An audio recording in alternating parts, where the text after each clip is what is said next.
दो विद्वानों की कहानी। एक समय की बात है, एक गांव में एक गुरु रहते थे जिन्हें खबर हो गई कि एक अन्य नगर में एक और विद्वान आए हुए हैं। वे अद्भुत ज्ञान के मालिक थे और आगे बढ़ने के लिए सबकी सहायता कर सकते थे। ये खबर सभी को बहुत पसंद आई और सभी लोग उस नगर में उनसे मिलने के लिए जूझने लगे। इन दो विद्वानों की राजा को पता चलते ही वहां का राजा उनसे बात करने के लिए अपने दरबार में बुला ले आए। राजा ने दोनों विद्वानों से अपने राज्य में ज्ञान का प्रचार करने का आग्रह किया। दोनों विद्वान ने राजा के आह्वान को स्वीकार किया और उन्होंने राजा के सामने आगे जाकर कहा, आपके सामर्थ्य के लिए हमें गर्व महसूस हो रहा है, महाराज। हम आपकी सेवा में हमारा सर्वोच्च कर्तव्य मानने के लिए तत्पर हैं। राजा ने खुशी से भरे होठों से कहा, तुम्हारे सामान्य भाषा में जनता को समझाओ। पहले विद्वान मुस्कुराते हुए बोले, अच्छा महाराज, हम आपके राज्य के राजा और प्रजा के बीच बातचीत को सुगम बना सकते हैं। राजा ने आश्चर्यचकित होते हुए कहा, मुझे बिल्कुल आश्चर्य हो रहा है कि तुम कैसे कर सकते हो।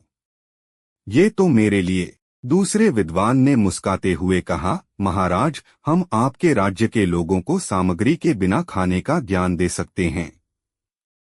राजा ने बहुत ही आश्चर्यचकितता से कहा, मैं ये सचमुच मानने में सक्षम नहीं हूँ। कृपया मुझे बताओ, तुम इस बात को कैसे संभव कर सकते हो। पहले विद्वान ने कहा, महाराज, हम विज्ञान का उपयोग करके एक ऐसा उपकरण बना सकते हैं जिससे हम राजा की मर्यादा के साथ बातचीत कर सकते हैं। यह उपकरण हमारे बहुत सारे प्रयोगों को सुलभ बना सकता है और आपके ग्रामीणों के बीच सामर्थ्य का निर्माण कर सकता है। दूसरे विद्वान ने कहा, महाराज, हम खाना खाने की जरूरत के बिना एक ऐसा प्रयोग बना सकते हैं जिससे खाने की जगह नहीं होती है। यह उपकरण आपके लोगों के लिए आरामदायक और स्वास्थ्यप्रद होगा। ये सब सुनकर राजा बहुत प्रभावित हो गए और उन्होंने दोनों विद्वानों का स्वागत किया और अपने राज्य में इन उपकरणों का प्रचार कार्य करने के लिए उन्हें सौभाग्य दिया। दोनों विद्वान ने राजा की प्रशंसा करते हुए उनकी सेवा में खुशीपूर्वक काम किया और सभी लोग उन्हें प्रमाणित करते थे।